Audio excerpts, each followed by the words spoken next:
Bonjour, c'est Lucille Bélan. Tous les 15 jours dans C'est compliqué le podcast, je réponds à vos questions sur les relations humaines. Amour, amitié, sexe, bref, tout ce qui vous touche, vous fait souffrir et vous préoccupe. Cette semaine, nous entendrons le témoignage d'Olivia, qui après une série d'échecs, a désormais peur de croire en ses relations.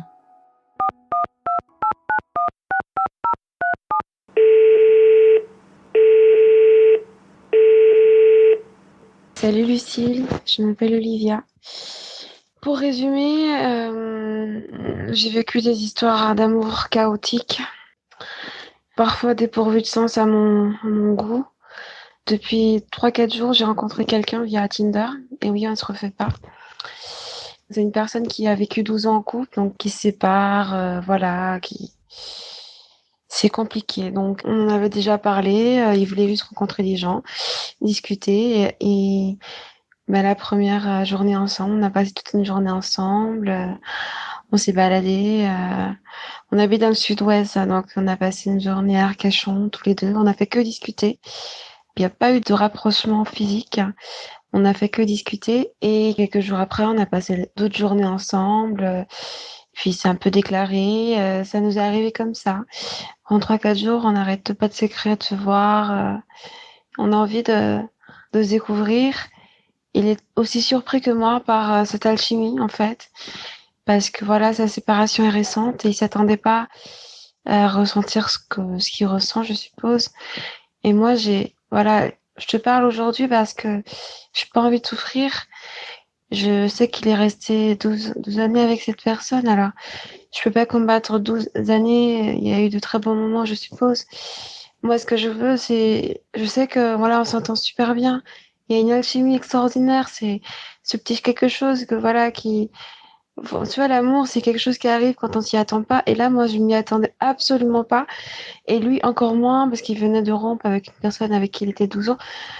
C'était vraiment quelque chose d'imprévu, tu vois. C'est quelque chose qui nous est arrivé, qui nous est tombé dessus.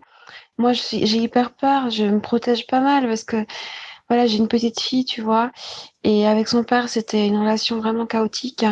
Donc, je me protège vachement par rapport à elle, surtout, mais aussi par rapport à moi. Et j'ai vraiment peur de me laisser aller. J'ai peur de me dire, OK, je vais essayer, et que quelques jours après, qu'ils me disent, écoute, j'arrive pas encore à passer le cap de ces 12 années de relation. Il me faut encore un peu de temps.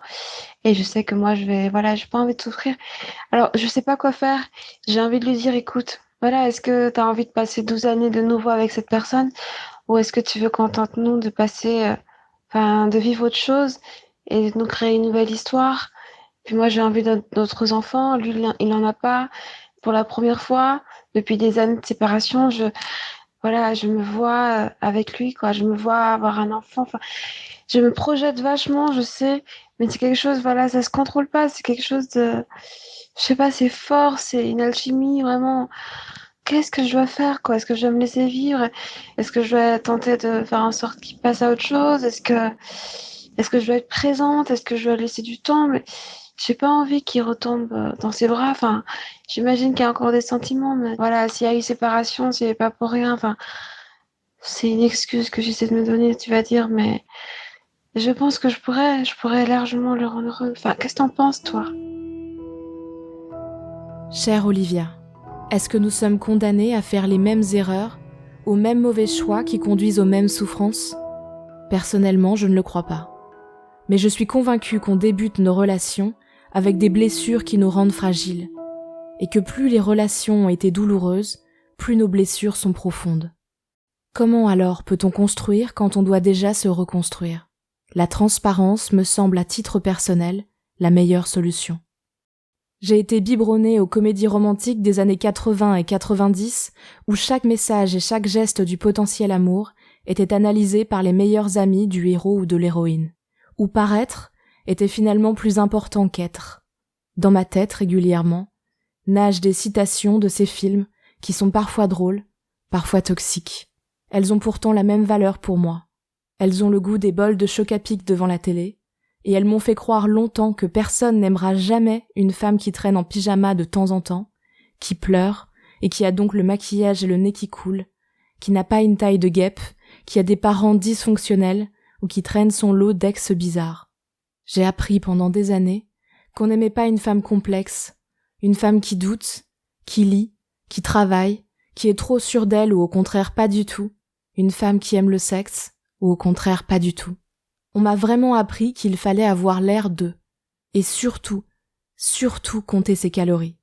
Comment alors croire en ces relations? Pendant un temps, comme on me l'avait appris, j'ai fait semblant. Je pense que beaucoup de femmes font comme ça en fait. Au commencement, il faut faire semblant. On apprend à simuler. On simule l'orgasme, l'intérêt pour une passion chiante, la patience pour des potes épuisants.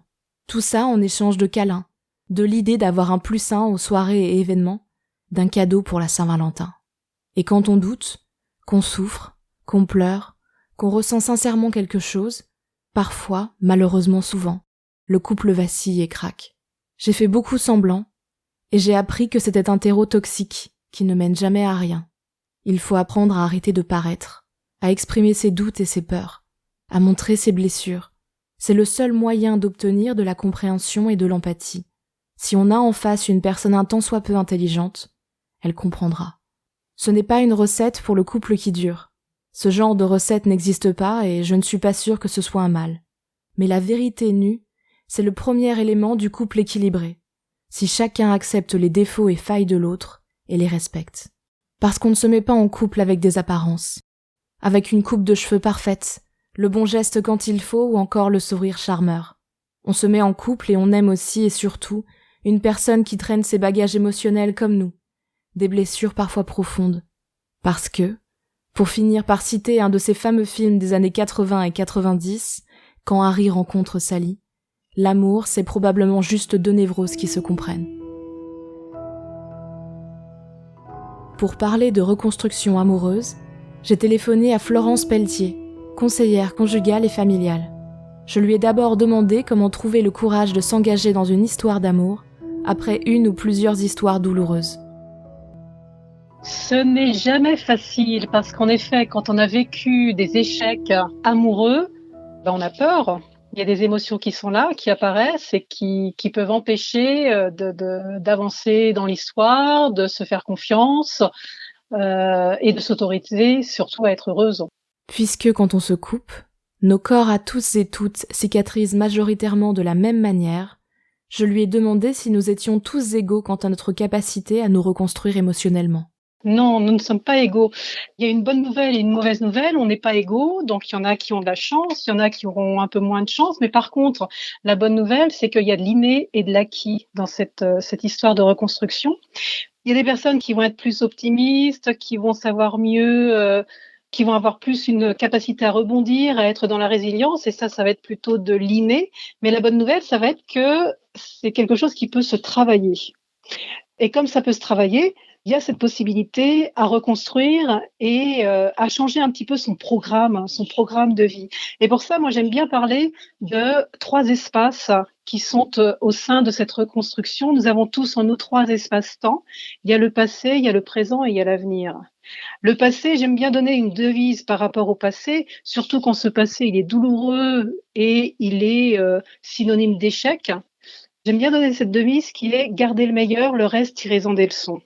Garder le meilleur parce qu'il y a quand même du bon et dans ces histoires amoureuses qui, on a l'impression, se sont mal passées, il y a quand même eu très certainement des moments heureux, des moments où ça a réussi ou des moments où la personne a été heureuse. Et c'est important de capitaliser ce meilleur, capitaliser ces moments où la personne a été heureuse pour s'en rappeler, pour s'en souvenir et avoir davantage confiance. Et le reste, qui a été plutôt négatif, c'est important d'en tirer des leçons. Qu'est-ce que je tire comme leçon de ce passé qui n'a pas bien réussi, en tout cas par rapport à ma perception, a été plutôt négative.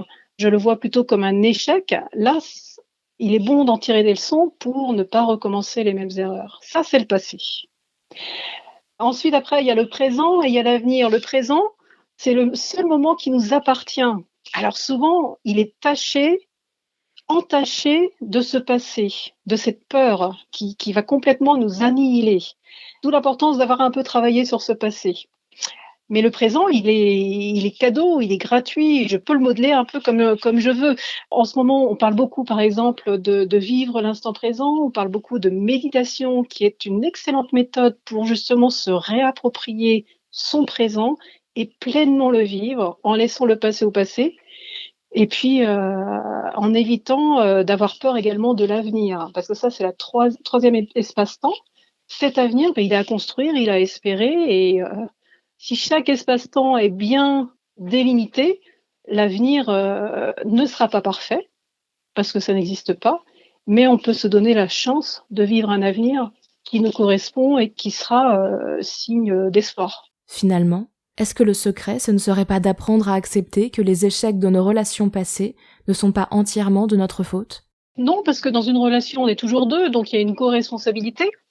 Mais avant même de parler d'échec, en tout cas, c'est important d'avoir une autre perception de l'échec. L'échec, c'est pas forcément négatif. Alors en France, oui, on voit plutôt comme quelque chose de négatif. Mais l'échec, ça peut être une possibilité de justement tirer des leçons de ce qu'on a vécu et pour pouvoir rebondir, pour pouvoir apprendre quelque chose et pour pouvoir peut-être se dépasser aussi. Souvent, il y a la peur qui est au centre de ces relations qui se sont mal passées, peur de se donner cette chance de réussir et qui va complètement annihiler et qui empêche d'avancer. Je lui ai demandé enfin quels films et livres elle conseillait à celles et ceux qui seraient curieux d'en découvrir plus sur le sujet. Alors, il y a un TEDx qui est très intéressant, que je conseille souvent. Ce TEDx, il est de Elizabeth Loftus, qui est une psychologue américaine, spécialiste de la mémoire humaine. Et son TEDx s'appelle « Les inventions de la mémoire ». Elle dit quelque chose que je trouve très pertinent, justement, pour pouvoir mieux travailler ce passé. Elle dit qu'on considère souvent la mémoire comme un enregistreur. Vous savez, ces magnétos qui existaient là, il y a 20 ans, il y a 30 ans, on mettait une cassette, on enregistrait et puis on pouvait réécouter la cassette en permanence. Et on écoutait toujours la même chose. Et on pense trop souvent que notre mémoire, elle est comme ça, comme une cassette là qui répète en boucle. On a l'impression que notre mémoire est comme ça. Et Elisabeth dit que notre mémoire, elle est un peu à l'image de Wikipédia. J'ai une représentation de ce que j'ai vécu, de cette histoire douloureuse, par exemple. Mais en discutant avec quelqu'un d'autre, eh bien, je vais rajouter quelque chose. Et en discutant avec quelqu'un d'autre, ou en lisant un bouquin, ou alors en regardant un film, ou en allant voir un spécialiste, eh bien, je vais modifier ce souvenir. Et il va être modifié en positif ou en négatif. D'où l'importance d'aller modifier ce souvenir auprès de personnes positives ou auprès de ressources positives. Donc voilà, ce TEDx, je le trouve très, très pertinent pour comprendre et pour comprendre qu'on peut avoir une action sur son passé pour pouvoir être plus heureux au présent et vraiment se construire petit à petit son avenir. Pour aller plus loin, je vous conseille cette semaine de découvrir la série High Fidelity, basée sur le best-seller de Nick Hornby. Alors qu'une rupture douloureuse la paralyse depuis 1 an, Rob fait le bilan sur sa vie amoureuse et les leçons ou pas qu'elle en a tirées. C'était C'est compliqué le podcast. Merci au merveilleux Benjamin Septem-Ours et Aurélie Rodriguez pour la réalisation et le montage. Si vous aussi vous voulez témoigner, n'hésitez pas à me laisser un message vocal. Vous pouvez vous enregistrer sur votre téléphone et nous envoyer ce message par mail à cestcompliqué.slate@gmail.com ou nous envoyer un message vocal par WhatsApp au 07 61 76 74 01. N'oubliez pas de me laisser un prénom ou un pseudo, votre âge et éventuellement votre ville. Enfin, l'adresse mail cestcompliqué@slate.fr et la chronique hebdomadaire reste toujours d'actualité. Si ce podcast vous a plu, n'hésitez pas à vous abonner, nous mettre 5 étoiles pour nous soutenir, laisser un commentaire ou en parler autour de vous. Tous les autres épisodes sont à retrouver sur slate.fr ou votre application de podcast préférée. Prenez soin de vous et de vos proches. Restez chez vous. Merci à toutes et à tous et à très bientôt.